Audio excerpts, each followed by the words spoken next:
তুমি আলাদা বাসা না নেওয়া পর্যন্ত আমার মেয়েকে তোমার সংসারে পাঠাবো না।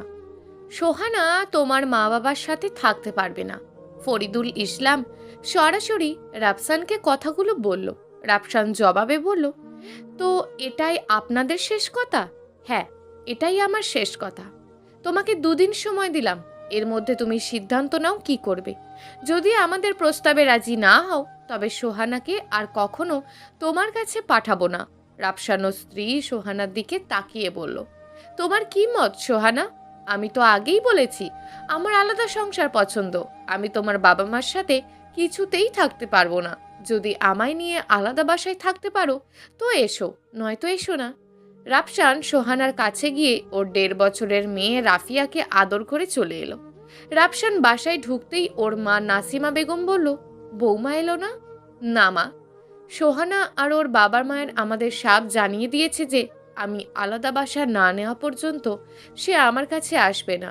রাফসানের কথায় ওর মায়ের মুখ মলিন হয়ে গেল। কিছুক্ষণ চুপ থেকে জবাব দিল, তাহলে বাবা তুই তাই কর, আলাদা বাসা নে। আর নয়তো আমরা আলাদা বাসা ভাড়া নিই, তুই বৌমাকে নিয়ে এখানে থাক। মা প্লিজ চুপ করো, যত যাই হয়ে যাক না কেন আমি তোমাদের থেকে আলাদা হতে পারবো না। এটা না করলে তো বৌমা কখনো আসবে না।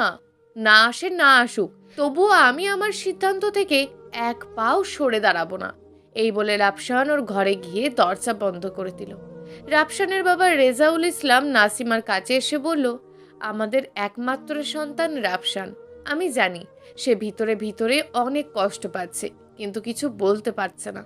আমরা তো বলছি 2 বুড়ো বুড়ি না হয় আলাদা বাসা ভাড়া নি, ওরা থাক এখানেই। আমিও এটাই ভাবছি, আজ বিকেলে বের হব বাড়ি খুঁজতে। রাফসান কখনো আমাদের যেতে দেবে না, না দিলেও কিছু করার নেই। মা বাবা হয়ে তো আর সন্তানদের কষ্ট দেখতে পারি না। রাফসান শুয়ে শুয়ে ভাবছে, সোহানাকে জীবনসঙ্গী করা ছিল ওর জীবনের সবচেয়ে বড় ভুল, যার মাসুল আজ কড়াই গন্ডায় দিতে হচ্ছে। 2.5 বছর আগে ভালোবেসে বিয়ে করেছিল সোহানাকে। রাফসান সোহানাকে অনেক বেশি ভালোবাসতো। সোহানা যখন যেটা বলতো সেটাই করত। সোহানারা 3 ভাই বোন। সোহানা সকলের ছোট হওয়ায় সবার আদরের। সোহানাকে ওর বাবা প্রচণ্ড ভালোবাসে। সোহানার পরিবারের অবস্থা রাফসানদের থেকে অনেক ভালো, তাই তো রাফসানের বাবা বিয়েতে রাজি ছিল না। রাফসান তখন অনেক কষ্টে ওর বাবাকে রাজি করায়। এরপর 2 পরিবারের সম্মতিতে দুজনের বিয়ে হয়। সোহানা বিয়ে হয়ে এই বাড়িতে আসার পর নাসিমা বেগম বলে, আজ থেকে আমার এই সংসারের জীবনের অবসান ঘটল। এখন থেকে এই গোটা সংসার সামলানোর দায়িত্ব তোমার। তোমার যেটা মন চায় তুমি সেটাই করবে। নিজের বাড়িতে যেরকম থাকতে এখানেও তুমি ঠিক সেরকম ভাবেই থাকবে। নাসিমার এমন কথায় সোহানা বেশ খুশি হয়। সে নিজের মতন রান্না করত, যখন যা মন চাইতো তাই করত। এসব নিয়ে নাসিমা বা রেজাউল কখনোই কিছু বলেনি। এর মধ্যে রাফিয়ার জন্ম হয়। সোহানা প্রেগনেন্ট অবস্থায় ওর বাবার বাড়ি নিয়ে যেতে চাইলে নাসিমা বলে, বৌমার এই অবস্থা নিয়ে গাড়ি করে অত দূরের পথ যাওয়ার দরকার নেই। এই কথা শুনে ফরিদুল বলে, এ আর দূরে কোথায়, যেতে 20 মিনিটও লাগে না। সে যাই হোক, আমি চাই না আমার নাতির কোনো অসুবিধা হোক। আপনারা যেটা ভালো বোঝেন। রাফসান সোহানার অনেক কেয়ার করত। নিজের হাতে খাইয়ে দেওয়া, মাঝে মধ্যে গোসল করিয়ে দেওয়া। রাতে যখন সোহানার ঘুম আসতো না তখন রাফসান ওকে নানা রকম গল্প শোনাতো, মাথায় হাত বুলিয়ে দিত। সোহানা রাফসানকে পেয়ে অনেক খুশি ছিল। রাফিয়ার জন্মের আগে পর্যন্ত সব ঠিক থাকলেও রাফিয়ার জন্মের পর থেকে সোহানা বদলে যেতে শুরু করে। সে প্রায় বাবার বাড়ি যাওয়ার বায়না করত। নাসিমা যেহেতু সোহানাকে নিজের মেয়ের মতোই ভালোবাসতো, তাই ওর কোনো কথার কোনো আবদার ফেলতো না। সোহানা বাবার বাড়ি যেতে চাইলে নাসিমা বলতো, রাফসান বৌমাকে তুই বাসায় রেখে আয়, কয়েকদিন থেকে আসুক, তাহলে বৌমার মন ভালো হবে। রাফসান বাধ্য ছেলের মতন সব কিছু করত। বাড়ি থেকে আসার পর সোহানা একদম পাল্টে যায়। সে কোনো কাজ করতে চাইতো না। সোহানাকে অবশ্য রান্না ছাড়া কোনো কাজ করতে হতো না। ঘর মোছা, থালা বাসন মাজা, কাপড় ধোয়া সব কিছু করার জন্য কাজের লোক ছিল। নাসিমার বাতের ব্যথা থাকায় তেমন একটা কাজ করতে পারে না। তারপরও রান্নার কাজে সে যথাসম্ভব সোহানাকে সাহায্য করত। কিন্তু বাড়ি থেকে আসার পর সোহানা একদম এসব কিছু করতেই চায় না, চুপচাপ মেয়েকে নিয়ে ঘরে বসে থাকে। নাসিমা এসে সোহানাকে বলে, মা, রান্না করবে না? অনেক তো বেলা হলো। এসব রান্নার কাজ করতে আমার ভালো লাগে না। বাবার বাড়ি থাকতে কখনো আমি চুলার ধারের কাছেও যেতাম না, আর এখানে এসে আমায় কত কিছু করতে হচ্ছে। নাসিমা হেসে জবাব দেয়, বিয়ের আগে আমিও তোমার মতোই ছিলাম, একদম চুলার কাছে যেতাম না। কিন্তু বিয়ের পর আমাদের প্রত্যেকের একটা সংসার হয়, তখন ইচ্ছে না থাকলেও সংসারের সব দায়িত্ব পালন করতে হয়। প্রথমে কষ্ট হলেও পরে যখন সয়ে যাবে তখন আর কষ্ট হবে না। আমায় এত বোঝাতে হবে না, আমি যখন বলেছি করব না তো করব না। সোহানার কথায় নাসিমা অবাক হয়, মনে মনে ভাবে রাফসানের সাথে হয়তো ঝগড়া হয়েছে, তাই এমন করছে। তাই সে আর কিছু বলে না, নিজেই কষ্ট করে রান্না করে। কিন্তু দিনের পর দিন কোনো না কোনো বিষয় নিয়ে অশান্তি বাড়তেই থাকে। রাফসান ওর বাবার সাথে ব্যবসা করে। সোহানা রাফসানকে বলে, এবার তোমার বাবার থেকে ব্যবসাটা বুঝিয়ে নাও, ওনাদের বয়স হয়েছে, এই সময় অবসর নেওয়া উচিত।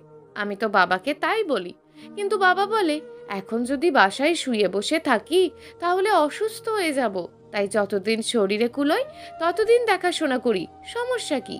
তার মানে তোমার বাবার থেকে সবসময় হাত পেতে টাকা নেবে, নিজের ইচ্ছে মতন কিছু করতে পারবে না? এসব কি বলছো সোহানা? বাবার থেকে টাকা হাত পেতে নিতে যাব কেন? বাবার টাকা মানেই আমার টাকা, আর আমার টাকা মানেই বাবার টাকা। আমার যখন যা মন চাইছে তাই তো নিচ্ছি। এমনকি তোমার কোনো কিছুতে তো আমি কোনো অভাব রাখিনি। তার মানে তুমি ব্যবসার হাল তোমার বাবার উপরই দিয়ে রাখবে? বাবা যতদিন বেঁচে আছে ততদিন এটাই করব, সমস্যা কি? আচ্ছা, তুমি এটাই করো, আমি বাবার বাড়ি চললাম। সোহানা, তুমি এমন কেন করছো? কি করেছি আমি? হঠাৎ বাবার ব্যবসার থেকে সবকিছু নিয়ে নেওয়ার জন্য জোর করছো কেন? কারণ তোমার বাবা ব্যবসা কি করছে না করছে তা তুমি কিছুই দেখছো না। হয়তো তলে তলে অনেক ঋণ করেছে, যার সম্পর্কে তুমি কিছুই জানো না। এরপর হঠাৎ তোমার বাবা মারা গেলে সব কিছু ঘাড়ে এসে পড়বে, তখন কি করবে? এসব কি যাতা বলছো? যাতা নয়, ঠিকই বলছি। মাথা খারাপ হয়ে গেছে তোমার। তুমি ঠিক কি চাইছো সত্যি করে বলো তো। শুনতে চাও আমি কি চাই? বলো। আমি আলাদা বাড়ি নিয়ে থাকতে চাই, যেখানে আমার আলাদা সংসার হবে, আমার স্বামীর আলাদা বিজনেস হবে, কেউ সংসারে নাক গলাতে পারবে না। এসব কি যাতা বলো? মা তো সংসারে সবকিছু তোমার উপরেই ছেড়ে দিয়েছে, তুমি যা মন চায় তাই করো, মা তো কখনো কিছু বলেনি। কিন্তু আমার আলাদা সংসার চাই, ব্যাস, নয়তো আমি বাবার বাড়ি চলে যাব। রাফসান ভালো করে বুঝতে পারছে যে সোহানা সবকিছু ওর মায়ের বুদ্ধিতে করছে। মনে মনে ভাবে, যে মেয়েরা মায়ের বুদ্ধি শুনে আর যাই হোক তাদের সংসারের শান্তি জিনিসটা উঠে যায়। সোহানা রাগ করে বাবার বাসায় চলে যায়। এত কিছু দেখে রেজাউল ব্যবসার সমস্ত মূলধন রাফসানের হাতে তুলে দিয়ে বলে, আমার জমানো যা কিছু ছিল সব একদিন না একদিন তুইই পাবি। কিন্তু আজ যখন একবার এসব নিয়ে কথা উঠেছে, তাই এখন সব তোকেই বুঝিয়ে দিলাম। কিন্তু বাবা, আমি তো এসব চাইনি। তুই না চাইলে কি হবে, বৌমা তো চাই। যা, এবার গিয়ে তুই বৌমাকে নিয়ে আয়। রেজাউল দীর্ঘশ্বাস ফেলে আর মনে মনে ভাবে, বিয়ের পর কি সত্যি সব ছেলেমেয়েরা এমন পর হয়ে যায়? রাফসান গিয়ে সোহানাকে বুঝিয়ে নিয়ে আসে। তবে সোহানার পরিবারের মানুষের কাছে অনেক কথা শুনতে হয়। সোহানা বাসায় আসার পর আবার আলাদা বাসা নেওয়ার জন্য রাফসানকে চাপ দিতে থাকে। রাফসান অনেক বোঝানোর পরও কাজ হয় না, তাই সোহানা আবার বাপের বাড়ি চলে যায়। রাফসান সোহানাকে আনতে গেলে ওর বাবা একেবারে শর্ত ঠুকে দেয়, আলাদা বাসা না নেওয়া পর্যন্ত সোহানাকে যেতে দেবে না। বিকেলবেলা রাফসান ছাদে বসে আছে। এমন সময় পাশের বাসার ছাদে নীলিমা বই হাতে এলো। নীলিমা রাফসানের খালাতো বোন, বয়সে রাফসানের 8 মাসের বড়। একবারও ওর বিয়ে হয়েছিল, কিন্তু বিয়ের 1 মাস পর হঠাৎ একটি অ্যাক্সিডেন্টে ওর স্বামী মারা যায়। তারপর থেকে সে বাবার বাড়িতেই আছে, পড়াশোনা শেষ করে চাকরির চেষ্টা করছে। নীলিমা রাফসানকে মনমরা হয়ে বসে থাকতে দেখে বলে, কিরে, মনমরা হয়ে বসে আছিস কেন? সোহানা কই? ও আর আসবে না যদি আলাদা না বাসা নি। সে এমন কেন করছে? এত ভালোবাসা পেয়েও যদি মানুষ এমন করে তাহলে তো আর কিছু বলার নেই। ভালোবাসার মূল্য সহজে কেউ দিতে পারে না। হ্যাঁ, ঠিকই বলেছিস। তো তুই কি সিদ্ধান্ত নিয়েছিস? তুই খালা খালুর একমাত্র ছেলে, ভুলেও আলাদা হতে যাস না। ওনারা কিন্তু খুব কষ্ট পাবে। তোর কি মনে হয় আমি এটা করব? আমার তো মনে হয় না, কিন্তু সে যা শুরু করেছে কি বলবো। আসলে ভুল আমি করেছি, ভুল মানুষকে ভালোবেসে। এবার ওর সাথে সেটাই করব যেটা ওর সাথে 2.5 বছর আগে হওয়া উচিত ছিল। মানে বুঝলাম না। সময় হোক বুঝে যাবি, এই বলে রাফসান নিচে চলে গেল। রাফসান সোহানার বাসায় এসে সোহানার বাবা ফরিদুল ইসলাম আর মা শাহেনা বেগমের সামনে বসলো। পাশে সোহানা দাঁড়িয়ে আছে। শাহেনা বলল, তো কি সিদ্ধান্ত নিলে এবার বলো? আচ্ছা, মা ছেলে তো আপনারও আছে। আপনার ছেলে যদি তার বউকে নিয়ে আলাদা বাসায় থাকতে চায়, তাহলে আপনার কেমন লাগবে? আমার ছেলে এমন কখনো করবে না, কারণ আমরা তাকে সে শিক্ষা দিইনি। তাহলে কি আমার মা বাবা সেই শিক্ষা দিয়েছে? ফরিদুল একটু বিরক্ত হয়ে বলল, এসব উল্টোপাল্টা না বকে বলো তোমার সিদ্ধান্ত কি? আমি আমার বাবাকে ছেড়ে কোথাও যাব না। আমি যেমন সোহানাকে ছাড়তে পারবো না, তেমনি আমার মা বাবাকেও না। শাহেনা বলল, এমন বললে তো হবে না, তোমাকে যে কোনো একটা বেছে নিতে হবে। এটা সম্ভব না, আমি সবাইকে নিয়ে একসাথে থাকতে চাই। সোহানা বলল, কিন্তু আমি এটা চাই না। ফরিদুল বলল, তুমি যদি আলাদা বাসা নাও, তবে এক্ষুনি আমার মেয়েকে তোমার সাথে পাঠাবো। আমি কখনোই আমার বাবা মাকে ছাড়বো না। শাহেনা বলল, এই ছেলে দেখো, ভালোই ভালোই বলছি, আমরা যেটা বলি সেটা মেনে নাও, নয়তো তোমার উপর নারী ও শিশু নির্যাতনের মামলা করব। আগে যদি জানতাম আপনারা এমন, তাহলে কখনোই আপনার মেয়েকে বিয়ে করতাম না। ফরিদুল বলল, আমরা কি তোমার পা ধরে বলেছিলাম আমার মেয়েকে বিয়ে করতে? তুমি নিজেই তো উঠে পড়ে লেগেছিলে আমার মেয়েকে বিয়ে করতে। এটাই আমার ভুল ছিল। শাহেনা বলল, তুমি আমাদের কথাই যদি রাজি না হও, তবে সত্যিই আমরা মামলা করব। এবার রাফসান উঠে দাঁড়িয়ে বলল, আপনাদের যা ইচ্ছা হয় আপনারা তাই করুন। এরপর রাফসান সোহানার দিকে তাকিয়ে বলল, আমি তোমায় ভালোবেসেছিলাম, এটা কি আমার অন্যায় হয়েছিল? সোহানা কোনো জবাব দিল না। রাফসান শাহানার দিকে তাকিয়ে বলল, আপনারা মামলা করতে পারেন, কোনো সমস্যা নেই, হয়তো আমার জেল হবে, এর বেশি কিছু না। শাহেনা বলল, শুধু তা নয়, তোমার মেয়ের খরচা দিতে হবে। এই কথা শুনে রাফসান হাসতে লাগলো। রাফসানকে হাসতে দেখে শাহেনা বলল, এই ছেলে, তুমি এমন করে হাসছো কেন? আপনার মেয়েকে জিজ্ঞেস করুন তো, এই সন্তানের আসল বাবাকে। এই কথা শুনে সোহানা চোখ বড় বড় করে রাফসানের সামনে এলো আর বলল, রাফসান, কী সব বলছো তুমি? ভয় পেলে? সোহানা জোরে জোরে শ্বাস ফেলতে লাগলো। ওর কপাল ঘেমে গেছে। সোহানা ওর বাবা মার দিকে তাকিয়ে বলল, আলাদা বাসা নেওয়ার দরকার নেই, আমি ওর বাবা মার সাথেই থাকবো। সোহানার মধ্যে হঠাৎ এমন পরিবর্তন দেখে শাহেনা আর ফরিদুল দুজনেই অবাক হয়ে গেল। শাহেনা উঠে এসে বলল, রাফসান এই কথা কেন বলল যে ওই সন্তানের আসল বাবাকে? আর তুই এই কথা শুনে এমন কেন করছিস? সোহানা চুপ করে আছে। সোহানা ওর মায়ের কথার জবাব না দিয়ে রাফসানের হাত ধরে বলল, বাসায় চলো, কোনো আলাদা বাসা নিতে হবে না। রাফসান সোহানার হাত ছেড়ে দিয়ে বলল, অনেক হয়েছে সোহানা, আমি একদম হাঁপিয়ে গেছি। তুমি এখন সত্য প্রকাশের ভয়ে আমার সাথে যেতে চাইছো, কিন্তু কয়েকদিন পর যে আবার আমার সাথে এমন করবে না, তার কোনো গ্যারেন্টি নেই। আমার মা বাবা তোমাকে যথেষ্ট ভালোবাসা সত্ত্বেও তুমি তাদের অনেক কষ্ট দিয়েছো, কিন্তু আর আমার বাবা মাকে কষ্ট দিতে দেব না। প্লিজ রাফসান, আমার ভুল হয়ে গেছে, আমি আর কখনো কষ্ট দেব না। এসব নাটক বন্ধ করো। শাহেনা বলল, কোন সত্যি প্রকাশের ভয় করছিস তুই? রাফসান বলল, সত্যি এটাই যে রাফিয়া আমার সন্তান নয়, রাফিয়া হলো সোহানার বয়ফ্রেন্ড হৃদয়ের সন্তান। এই কথা শোনা মাত্র সোহানা মাটিতে একদম বসে পড়ল। ফরিদুল উঠে দাঁড়িয়ে বলল, এসব কি বাজে কথা বলছো? আমার মেয়ের সাথে তো তোমার সম্পর্ক ছিল, তাহলে এই হৃদয় আবার কোত্থেকে এলো? রাফসান বলল, তাহলে পুরোটা বলি শোনেন। রাফসান বলতে শুরু করলো, আপনার মেয়েকে 3 বছর আগে একটা মেলায় দেখেছিলাম। প্রথমে দেখে আপনার মেয়েকে ভালো লেগে যায়। আমি সব সময় ওর পিছনে ঘুরঘুর করতাম, কিন্তু আপনার মেয়ে পাত্তা দিত না। এভাবে অনেক দিন চলার পর সোহানা আমায় বলে যে হৃদয় নামক এক ছেলের সাথে ওর রিলেশন আছে। বড়জোর আমার সাথে বন্ধুত্ব করতে রাজি হয়। আমি তাতেই রাজি ছিলাম। আমার সাথে বন্ধুত্ব হওয়ার 1 মাস পর হৃদয় ব্রেকআপ করে। এর কিছুদিন পর সোহানা আমায় জানায় সে মা হতে চলেছে। হৃদয়ের সাথে ওর একাধিকবার ফিজিক্যাল রিলেশন হয়েছে, কিন্তু হৃদয় এখন ওকে আর চায় না। এই মুহূর্তে সে কি করে উঠবে বুঝে উঠতে পারছিল না। অনেক ভেঙে পড়েছিল সোহানা। ওর মনে ভয় হচ্ছিল, যদি এটা আপনি জানতে পারেন তবে ওর মাকে একদম মেরে ফেলবেন। আবার বেশি দেরি করলে এলাকায় জানাজানি হয়ে যাবে, তখন সমাজে আপনাদের যে সম্মান আছে তা একেবারেই শেষ হয়ে যাবে। তাই সোহানা আত্মহত্যার সিদ্ধান্ত নেয়। ওই মুহূর্তে ওকে বাঁচানো এবং আপনাদের মান সম্মান সবকিছু বাঁচানোর একমাত্র উপায় ছিল ওকে বিয়ে করা। আমি সোহানাকে অনেক ভালোবাসতাম, তাই আমি বিয়ে করার জন্য একবারও ভাবিনি। সোহানা প্রথমে রাজি না হলেও পরে রাজি হয়, আর তারপর আমি আপনাদের কাছে আসি আমার পরিবার নিয়ে, হাতে পায়ে ধরে আপনাদের রাজি করাই। এরপর রাফিয়ার জন্ম হয়। নিজের মেয়ের পরিচয়ে ওকে বড় করতে থাকি। সোহানাকে কথা দিয়েছিলাম কখনো ওর অতীত নিয়ে কোনো কথা বলবো না, আর বলিও নি। সবসময় আমিও আমার পরিবার ওকে আপন করে নিয়েছি, কিন্তু সে এসব কোনো কিছুরই মূল্য দিতে পারল না। রাফসান এসব বলে থামলো। সাহেরা ধীর পায়ে সোহানার কাছে এগিয়ে এসে বলল, রাফসান যা বলল সব সত্যি? সোহানা কোনো জবাব দিচ্ছে না। সাহেরা সোহানার দুই হাত ধরে ওকে ঝাঁকিয়ে বলল, কথা বলছিস না কেন? সব সত্যি। শাহানা ঠাস করে সোহানার গালে চড় মারল। ফরিদুল বিছানার উপর বসে পড়ল। শাহেনা নিশ্চুপ হয়ে সোহানার এক পাশে বসে পড়ল। রাফসান এসে সোহানার সামনে বসলো। সোহানার চোখ থেকে টপ টপ করে পানি পড়ছে। রাফসান বলল, আজ তোমার চোখ থেকে জল পড়ছে, কিন্তু দেখো আমার চোখ থেকে কোনো জল পড়ছে না।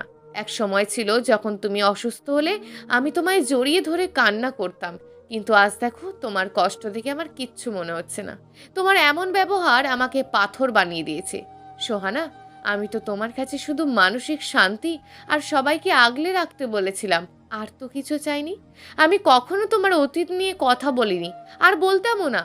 আমি সব ভুলে বর্তমানের তুমিটাকে ভালোবেসেছিলাম, কিন্তু সেই তুমি আমার ভালোবাসার কোনো মূল্য দিলে না। আমি তোমার কাছে মানসিক শান্তি চেয়েছি, আর তুমি আমায় দিয়েছো মানসিক অশান্তি। ভালো থেকো, নিজের খেয়াল রেখো, সময় মতো ডিভোর্স পেপার পাঠিয়ে দেব। এই বলে রাফসান উঠে চলে গেল। সোহানা একদম বাকরুদ্ধ হয়ে গেছে। মুহূর্তের মধ্যে কি ঘটে গেল তা সে কিছুতেই বুঝে উঠতে পারছে না। একটা ভুলের কারণে সব শেষ হয়ে গেল। ভেবেছিল ওর অতীত আর কখনো সামনে আসবে না, কিন্তু অতীতের করা ভুল ওর জীবনটাকে একেবারে নষ্ট করে দিল। এসব কিছুর জন্য সে নিজেই দায়ী। আর যদি ওর মায়ের কথা বুদ্ধি না শুনে আলাদা না হতে চাইতো, তাহলে হয়তো প্রথম দিনের মতোই ভালো থাকতো। ফরিদুল সোহানাকে উদ্দেশ্য করে বলল, রাফসানের সাথে আমরা অনেক অন্যায় করেছি, না জেনে ওর প্রতি আমরা অনেক জুলুম করেছি, যা আমাদের একদম উচিত হয়নি।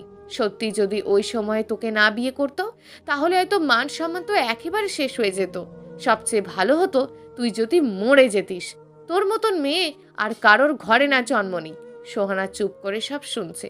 মনে মনে ভাবছে, ওই সময় মরে যাওয়া উচিত ছিল, তাহলে হয়তো ভালো হতো। তবে সেই সময় যেটা করা উচিত ছিল আজ সেটা করবে। এই বলে সে নিজের রুমে এসে দরজা বন্ধ করে দিল। একটা ব্লেড বোর করে হাত কাটতে যাবে এমন সময় ওর চোখ পড়ল মেয়ে রাফিয়ার দিকে। রাফিয়ার ঘুমন্ত মুখ দেখে সে আর কিছু করতে পারল না। রাফিয়া জড়িয়ে ধরে কান্না করতে লাগলো। আফসান বাসায় এসে প্রথম থেকে সবকিছু ওর মা বাবাকে খুলে বলল। সব শুনে ওর মা বাবা দুজনেই অবাক। নাসিমা বলল, তুই এত বড় কথা কেন আমাদের কাছে লুকিয়েছিস? কেন না মা, আমি চাইনি। তোমরা সব জানার পর সোহানাকে ছোট চোখে দেখো। ওর জন্য এত কিছু করে কি হলো শেষ পর্যন্ত? যেটা ভাগ্যে ছিল সেটাই হয়েছে। এখন কি করতে চাইছিস? আমি আর ওর সাথে সংসার করতে চাই না, ডিভোর্স দেব ওকে। অনেক কষ্ট সহ্য করেছি, আর আমি পারছি না মা, একদম হাঁপিয়ে গেছি আমি। রেজাউল বলল, বাবা তারপরও একবার ভেবে দেখ। নাসিমা বলল, আর ভেবে দেখার কিছু নেই, দেখছো না ওই মেয়ে আমার ছেলের শরীরের অবস্থা কি করে ফেলেছে, এরপরও তুমি ভাবতে বলছো? রেজাউল বলল, হ্যাঁ, কারণ যদি রাফসান ওকে ছাড়া থাকতে না পারে তখন? রাফসান বলল, সমস্যা নেই বাবা, আমি এখন ওকে ছাড়া থাকতে পারবো। মন থেকে উঠে গেছে সে আমার। রাফসান রুমে চলে গেল। বিকেলবেলা মন ফ্রেশ করার জন্য ছাদে এসে দাঁড়ালো। নীলিমা ওদের ছাদে বসে বই পড়ছে। রাফসানকে দেখে বলল, কিরে তোর বউ কই, এলো না? আর আনবো না ওকে, সারা জীবনের মতন বিদায় করে দিয়েছি। মানে কি? মানে ওকে ডিভোর্স দিয়ে দেব। কিসব বাজে কথা বলিস? ডিভোর্স কখনো সমাধান হতে পারে না। মাঝে মধ্যে এটাই একমাত্র সমাধান হতে পারে। তারপর সবকিছু সে নীলিমাকে বলল। সব শুনে নীলিমা একদম হাঁ করে আছে। নীলিমা দীর্ঘশ্বাস ফেলে বলল, আচ্ছা, আমরা যারা কাউকে ভালোবেসে ভালো থাকতে চাই তারাই আমাদের ভালো থাকা কেড়ে নেয় কেন? জানি না। আমি সব সময় মনে করতাম তোর বয়স হয়েছে ঠিকই, কিন্তু তোর কোনো বুদ্ধি নেই। কিন্তু এখন দেখছি আমি ভুল ছিলাম। ভালোবেসে একজনের জন্য নিজের কথা না ভেবে এত কিছু করলি, অথচ সে তার মূল্য দিল না। তোর কাছে তো অনেক বেটার অপশন ছিল, তারপরও জেনে শুনে কেন এরকম কাউকে বিয়ে করলি? ভালোবাসতাম তাই। যাকে মন থেকে ভালোবাসা হয় তার গায়ে থাকা শতদাগও ভালোবাসার পথে বাধা হয়ে দাঁড়ায় না। হুম। কয়েকদিনের মধ্যে রাফসান সোহানাকে ডিভোর্স দিয়ে দেয়। ফরিদুল এসে রাফসানকে অনেক অনুরোধ করলো যেন সোহানাকে ডিভোর্স না দেয়, কিন্তু রাফসান আর কোনো কথা শুনল না। রাফসান বলল, একবার কেউ মন থেকে উঠে গেলে তাকে দ্বিতীয়বার মনে জায়গা দেওয়া যায় না। আমি তো শুরু থেকে আপনাদের কাছে মাথা নত করে আসছি আপনার মেয়ের জন্য। আপনারা সব সময় মেয়ের সাপোর্ট করেছেন, কখনো তাকে শাসন করেননি, তাই আজ ওর এই অবস্থা। আমি জানি আমরা ভুল করছি, কিন্তু একবার সুযোগ দাও। অনেক সুযোগ দিয়েছি, আর না। ফরিদুল আর কথা বাড়ল না। ফরিদুল বাসায় আসতেই সোহানা বলল, বাবা, রাফসান কি বলল? ফরিদুল কোনো কথা না বলে সোহানাকে কষে চড় মারল। তারপর বলল, আজ তোর কারণে আমার মান সম্মান সব শেষ। পুরো এলাকা জেনে গেছে তোর নষ্টামির কথা। সোহানা গালে হাত দিয়ে দাঁড়িয়ে আছে। শাহিনা এসে বলল, মানুষ কি করে জানলো? একটা কথা ভুলে গেছো যে পাপের কথা বসে থাকে না, কোনো না কোনোভাবে ফাঁস হয়ে যায়। তোমার মেয়েরও তাই হয়েছে। কতবার বলেছি মেয়েকে দেখে রাখতে, কিন্তু এমন দেখে রেখেছে যে অবৈধ সন্তান জন্ম দিয়েছে। আমি তো চুপ, একটাও কথা বলবি না। ফরিদুল সোহানার কাছে এসে বলল, ওই ছেলেকে ওর নাম ঠিকানা বল। ওর নাম দিয়ে কি করবে? তুই কি ভেবেছিস তোর এই পাপের ফসল আমি আমার ঘরে রাখবো? কখনোই না। যে কোনো মূল্যে যার জিনিস তাকে ফেরত দেব, সেই সাথে তোকেও। কিন্তু আমি ওর কাছে যাব না, ওকে আমি ঘৃণা করি। এতই যখন ঘৃণা করিস তখন ওর কাছে গিয়েছিলি কেন? গিয়েছিস তো ভালো কথা, একজন তোর জন্য এত কিছু করলো, তারপরেও তার সংসার ঠিক মতন করলি না কেন? আমি তো কখনো আলাদা বাসা নিয়ে থাকতে চাইনি মা, আর তুমি তো আমায় বুদ্ধি দিতে। সব সময় শুধু আমার দোষ দাও, নিজেদের দোষ একবারও দাও না। ফরিদুল আর কোনো কথার জবাব দিল না। মনে মনে ভাবছে, ঠিকই তো, আমরা নিজেরাই তো আলাদা হওয়ার জন্য সোহানাকে উস্কানি দিতাম। যদি এটা না করতাম তাহলে কিছুই হতো না। সোহানা আবারও বলল, তুমি কি ভেবেছো হৃদয়ের কাছে সন্তানের দাবি নিয়ে গেলে সে আমায় মেনে নেবে? কখনোই করবে না। উল্টে আমাদের যেটুকু সম্মান রয়েছে সব নষ্ট হয়ে যাবে। এখন সবাই জানে আমার শুধু ডিভোর্স হয়েছে, কিন্তু এটা করলে মানুষ সবটাই জেনে যাবে। তখন কিভাবে মানুষের কাছে মুখ দেখাবে? তো কি করতে চাস এখন? আমি আবার পড়াশোনা শুরু করতে চাই। জীবনের বাকিটা সময় আমি আমার মেয়েকে নিয়ে থাকতে চাই, আর কারোর কাছে নিজেকে জড়ানোর ইচ্ছে নেই আমার। ফরিদুল শাহেনাকে রেগে গিয়ে বলল, সোহানার এই পরিণতির জন্য তুই নিজে দায়ী। কি দরকার ছিল অন্যের ছেলের জীবনটা এভাবে নষ্ট করার, তাদের সুখের সংসারে অশান্তি সৃষ্টি করার? আমি ভেবেছিলাম আমার মেয়ের একার সংসার হলে সে ভালো থাকবে, পাশাপাশি আমাদেরকেও সাহায্য করতে পারবে। আমাদের কিসের অভাব যে জামাইয়ের সাহায্য নিতে হবে? আমি জানতাম সোহানার শ্বশুর শাশুড়ি ওকে দিয়ে সব কাজ করিয়ে নেয়, সেজন্য আমি তোদের কথায় সায় দিয়েছি। যদি জানতাম এসব কিছু তোর প্ল্যান, তাহলে কখনোই সায় দিতাম না। ছেলে তোরও আছে, এবার শেষ পরিণতির জন্য অপেক্ষা কর। তুই অন্যের ছেলের মা বাবার থেকে আলাদা করতে চেয়েছিস, এবার অন্যের মেয়ে তোর ছেলেকে আলাদা করবে। শাহেনা চুপ করে শুধু শুনছে, কিছু বলার ভাষা নেই। যা হয়েছে সব ওর দোষে। সোহানা আর হৃদয়ের সাথে রিলেশনের কথা শাহেনা জানতো, তবু সে সোহানাকে এই বিষয় নিয়ে কিচ্ছু বলেনি, কারণ সে ভাবতো এই বয়সে এরকম কম বেশি সবার হয়ে থাকে, তাই তেমন মাথা ঘামতো না। এখন শাহেনা বুঝতে পারছে যে সোহানাকে সেই সময় নিষেধ না করে কত বড় ভুল করেছে। এই ভুলের পরিণাম যে এমন হবে তা কখনো ভাবেনি। সোহানা আবার কলেজে ভর্তি হয়ে পড়াশোনা শুরু করলো। এর মধ্যে হঠাৎ খবর পেল যে হৃদয় রোড অ্যাক্সিডেন্ট করেছে।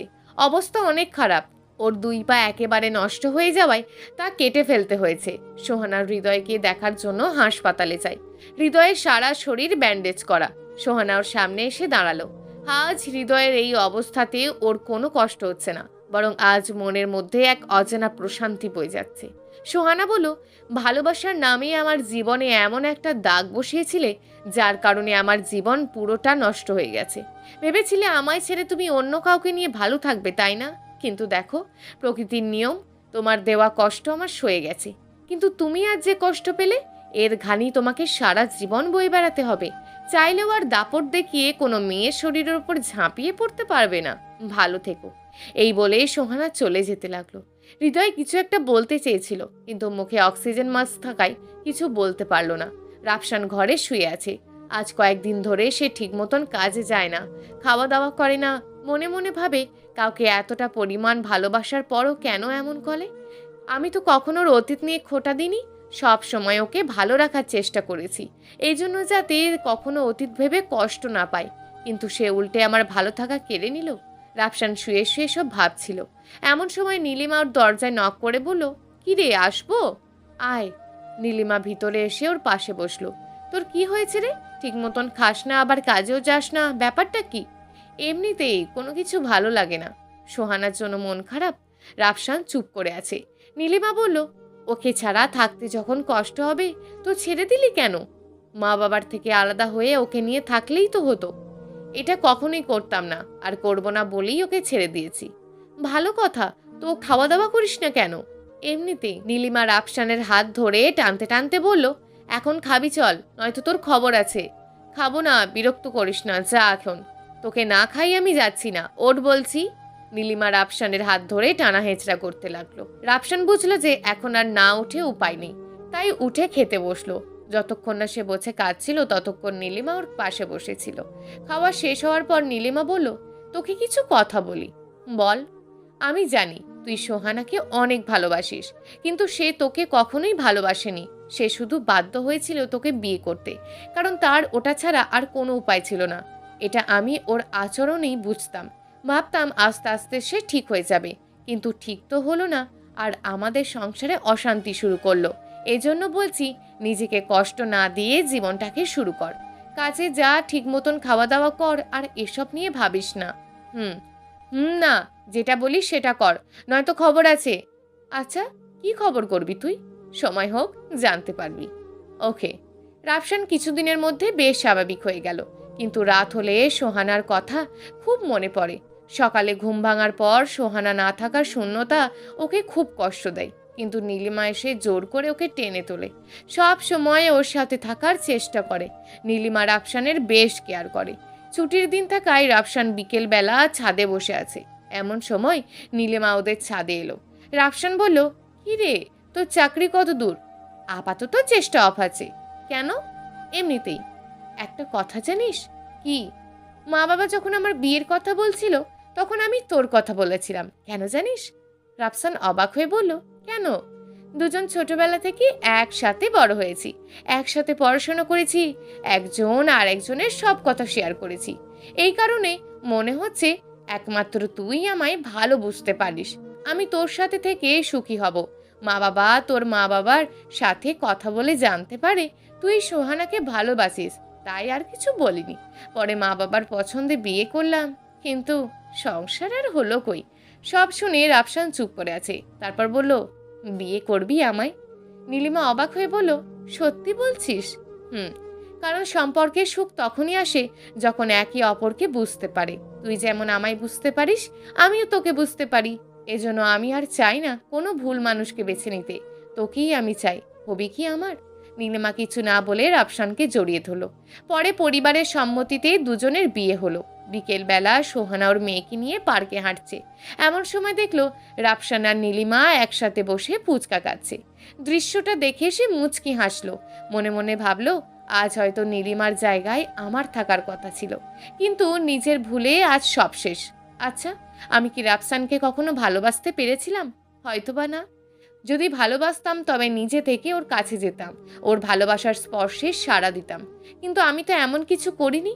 আবার যে ভালোবাসে সে কখনো তার ভালোবাসার মানুষকে কষ্ট দেয় না। সেজন্য হৃদয়ের সামান্য চোখের পানি দেখে নিজেকে সঁপে দিয়েছিলাম। আর এদিকে রাফসানে তো অনেক যন্ত্রণা দিয়েছি। আসলে ওকে ভালোই তো বাসিনি, শুধু পাপ ঢাকার জন্য বিয়ে করেছি। কিন্তু শেষমেশ ভুলের পরিণাম খারাপই হলো। নিজের ভুলে আজ এই অবস্থা। সোহানা সেদিকে না তাকিয়ে চলে যেতে লাগলো। রাফসান ওর দিকে তাকিয়ে আছে আর মনে মনে ভাবছে, তুমি যতই আমায় কষ্ট দাও সোহানা, তুমি ছিলে আমার প্রথম ভালোবাসা। যত যাই হোক, তোমায় মন থেকে ভুলে যাওয়া সম্ভব না। তোমার কথা সবসময় মনে না পড়লেও তোমার স্মৃতি মৃত্যুর আগে পর্যন্ত স্মৃতির পাতায় লেখা থাকবে। প্রিয় দর্শক, এই গল্পটা আপনাদের কেমন লাগলো তা অবশ্যই একটি কমেন্ট করবেন। আর যদি গল্পটা আপনাদের ভালো লেগে থাকে তাহলে ভিডিওটিতে একটি লাইক করে দেবেন এবং এই ধরনের ভিন্ন স্বাদের গল্প শোনার জন্য চ্যানেলটিকে অবশ্যই সাবস্ক্রাইব করে আমাদের সঙ্গে যুক্ত থাকুন।